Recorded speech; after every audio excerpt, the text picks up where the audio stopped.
Alhamdulillah, salatu wassalamu ala rasulillah, amma ba'du. Syukur Alhamdulillah, pada sesi kali ini kita ketemu pada sesi yang kedua tentang pengembangan materi ajar atau bahan ajar. Nah, pada sesi ini kita akan melihat bagaimana sebenarnya contoh dari pengembangan materi ajar. Nah, di bagian ini kami akan mencoba melihat satu persatu. Jika sebelumnya kita sudah mengamati bahwa pengembangan materi ajar itu merupakan bagian terpenting dari perangkat pembelajaran. Memang banyak bagian-bagian perangkat pembelajaran itu tentunya bukan hanya RPP ya, tetapi banyak aspek dalam bentuk RPP atau sekarang kita kenal dengan modul ajar. Banyak hal-hal yang perlu kita persiapkan untuk kita integrasikan pada penyusunan RPP atau modul ajar ya. Nah, oleh karenanya ini menjadi bagian penting dalam mekanisme perangkat pembelajaran. Nah, kita dibahas di lebih awal, kita sudah memahami apa yang dimaksud dengan material learning atau materi ajar. Nah, kita akan kembangkan materi ajar itu. Nah, yang bagian-bagian yang akan kita kembangkan itu banyak macamnya. Materi ajar itu ada kita mengenal, ada yang disebut dengan handout ya. Kemudian kita juga mengenal ada yang disebut dengan leaflet. Ini beberapa contoh leaflet yang kita sudah siapkan. Kemudian ada brosur, ada wall chart, kita bisa lihat. Kemudian ada market, ini contoh market rumah Nabi Muhammad SAW. Ini contoh market bagaimana pengembangan dan renovasi Istiqlal. Lalu ada handout. Handout itu berupa pokok-pokok pikiran, poin-poin penting dalam pembelajaran. Nah, kalau kita melihat perbedaan mendasar daripada seluruh jenis bahan ajar, kita bisa melihat ini ada handout, ada buku ya, kemudian ada modul, ada LKS, ada kegiatan sekarang disebut dengan LKPD, ada brosur, ada leaflet, ada wall chart, ada foto, ada gambar, ada model atau marker. Nah, kita bisa melihat apa perbedaan sebenarnya terjadi yang kita bisa lihat dari pemenuhan aspek-aspek ini. Nah, kita melihat bahwa modul aspek-aspek yang komponen dalam pengembangan bahan ajar itu dipenuhi secara keseluruhan. Baik ada judul, petunjuk pelajar, ada KD, tujuan pembelajaran, ada informasi pendukungnya, ada jenis latihannya, kemudian ada tugas dan langkah-langkah kerjanya, kemudian ada penilaiannya. Nah, itu di modul itu harus terpenuhi ketika kita menggunakan modul. Tapi lain halnya dengan LKS. Kalau di LKS tentunya yang kita tidak penuhi adalah latihan, karena latihan sendiri namanya saja latihannya lembar kerja, jadi memang bagian latihannya itu tidak ada. Nah, pada brosur hanya bagian-bagian judul, kemudian tujuan pembelajaran, informasi pendukung, demikian juga leaflet ya. Nah, dalam buku komponen yang ada itu hanya judul, hanya tujuan, kemudian ada latihan dan penilaian. Nah, apalagi pada bagian-bagian yang lain hanya dalam bentuk workshop, kemudian foto gambar, tentunya hanya judul yang dicantumkan. Tadi contoh-contoh itu kita sudah sampaikan kepada saudara-saudara dan Bapak Ibu yang kita sudah sama tahu bahwa bagian-bagian ini penting untuk kita lihat perbedaannya, agar ketika kita menyusun materi pembelajaran, pengembangan materi pembelajaran tidak salah kaprah. Nah, kalau kita melihat kebetulan pada sesi ini kita akan memberikan contoh salah satu pengembangan materi ajar dalam bentuk modul.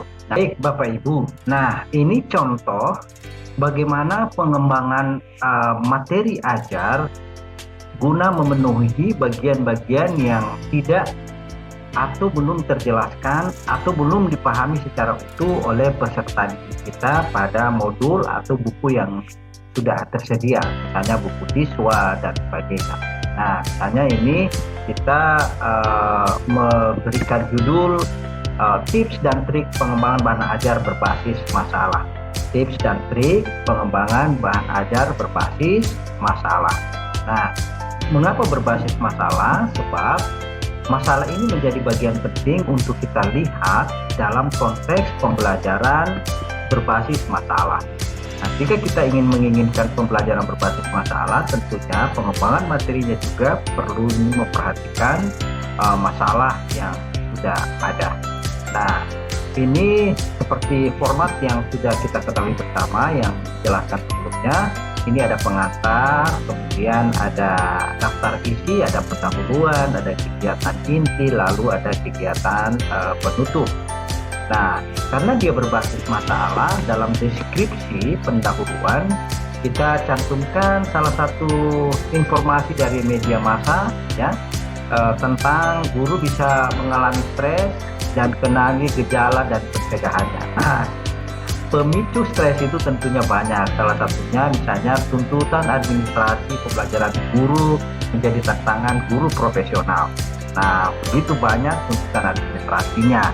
Karena kalau guru tidak bisa mengetahui dan mengelola ini dengan baik, akan menjadi potensi stres, jadi beban. Nah, agar tidak menjadi beban, problem ini yang menjadi masalah yang real dihadapi oleh guru. Nah, ini contoh dari pengembangan bahan ajar berbasis masalah. Nah, kalau ketika mereka para guru dan calon guru bisa menyelesaikan masalahnya dengan baik, dengan bagaimana mengembangkan perangkat pembelajaran, maka insya Allah pengembangan materi ajar itu memberikan substansi penyelesaian masalah dengan sebenarnya. Nah, ini bagaimana mekanisme pembelajaran generasi milenial menjadi tantangan sendiri bagi guru. Jika guru tidak bisa mengakomodir pembelajaran generasi milenial, maka hanya ada dua pilihannya. Kita berhenti menjadi guru atau kita ditinggalkan oleh peserta didik di ruang-ruang kelas karena mereka bosan dengan pembelajaran yang monoton dan tidak menarik. Nah, relevansi masalahnya terhadap pengembangan materi ini besar sekali. Ini ada penjelasannya, karena dengan mengetahui tips dan trik bagaimana mengembangkan materi ajar, maka guru insya Allah akan bisa mengembangkan profesionalismenya. Kemudian ini ada petunjuk ya, ini ada petunjuk pembelajaran. Nah, di petunjuk pembelajaran ini silakan Bapak Ibu bisa melihat bagaimana agar bisa menguasai modul pengembangan ini dengan baik ya. Nah, ada capaian pembelajarannya, kami cantumkan apa capaian pembelajarannya, kemudian ada sub capaian pembelajaran. Sub capaian pembelajarannya ini tentunya dimaksudkan agar peserta, agar mahasiswa bisa mengetahui dan mampu menyusun pengembangan materi ajar berbasis masalah terutama bagi generasi milenial. Nah, kita menyajikan pengembangan materi ini dalam bentuk question and answer, soal dan tanya jawab, dan jawabannya kita berharap agar bisa menyentuh substansi problematika yang dihadapi oleh guru. Nah, apa itu bahan ajar? Ini dijelaskan secara sederhana di bagian ini. Apa manfaatnya bagi guru? Ya, kemudian apa manfaatnya bagi siswa? Lalu apa jenis bahan-bahan ajar yang kita ketahui? Apa manfaatnya? Sekali lagi, bahan ajar ini bagi peserta didik ini dijelaskan secara sederhana. Kemudian apa prinsipnya juga ada pada bagian pengembangan materi dan modul ini. Lalu apa yang diperhatikan dalam penyusunan bahan ajar berbasis masalah? Ini bagian-bagian yang perlu diperhatikan, misalnya kesesuaian uraian materi dengan KD, ya, uraian materi dengan KD, tujuan, keakuratan materi, kedalaman materi, host and advanced material, kemudian kemudahan untuk dipahami, visualisasi, dan bahasa serta tata tulisnya yang baik. Ya, ini kemudian ada format pengembangan bahan ajar yang sedang kita bahas sekarang ini. Di sana ada pendahuluan, kemudian ada deskripsi singkat, kemudian juga ada kegiatan pembelajaran. Ya, di sini juga disampaikan bagaimana kerangka kerja pengembangan bahan ajar. Tentunya didahului dengan analisis kebutuhan bahan ajar. Itu yang menjadi pentingnya. Nah, karena analisis kebutuhan pengembangan bahan ajar ini adalah pada ketiadaan informasi permasalahan yang dihadapi oleh guru dalam pengembangan bahan ajar, maka materi ini hadir, modul ini hadir. Kemudian dilakukan pemilihan dan penentuan bahan ajar, lalu analisis sumber belajar, lalu analisis KD-nya atau tujuan pembelajarannya. Nah, ada prosedur pengembangan bahan ajar berbasis masalah. Ini ada prosedurnya. Tentunya karena dia berbasis masalah, dia mengikuti prosedur bagaimana pembelajaran berbasis masalah atau problem based learning. Jadinya, ayo pertama selalu diawali dengan penyajian masalah. Di awal tadi kami sudah sajikan masalahnya yang dihadapi oleh guru. Kemudian masalah itu relevan dengan konten dan domain materi. Nah, materi kita tentang pengembangan materi. Lalu masalahnya tentunya adalah perangkat pembelajaran yang merupakan bagian pengembangan materi yang merupakan bagian dari perangkat pembelajaran.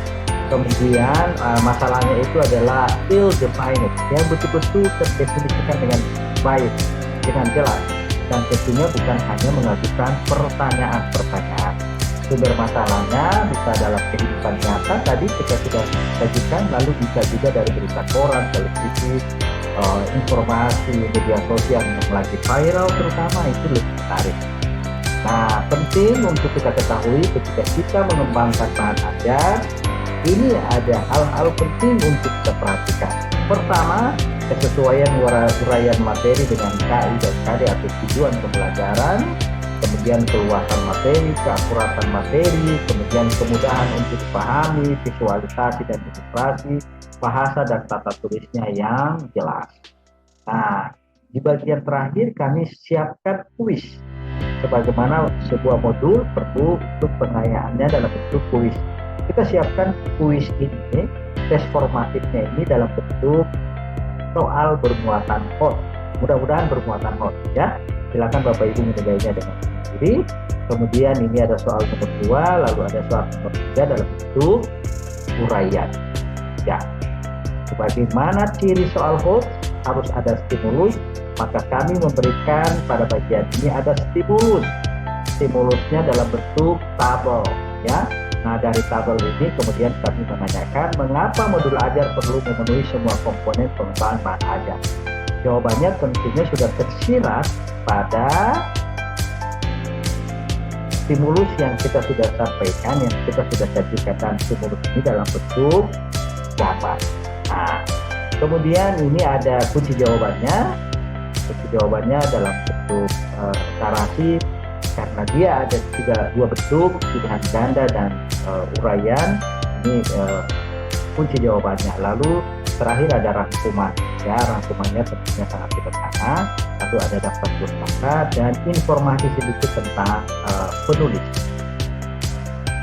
Itu Bapak Ibu bagian-bagian penting yang perlu kita perhatikan dalam pengembangan materi ajar. Pada bagian kedua ini kita sudah melihat secara jelas bagaimana step-step lalu contoh konkret tentang bahan ajar yang dikembangkan dalam bentuk modul. Semoga ini bermanfaat bagi Bapak Ibu. Terima kasih atas segala perhatian. Mohon maaf atas segala kekurangannya. Wabillahi taufiq wal hidayah. Wassalamualaikum warahmatullahi wabarakatuh.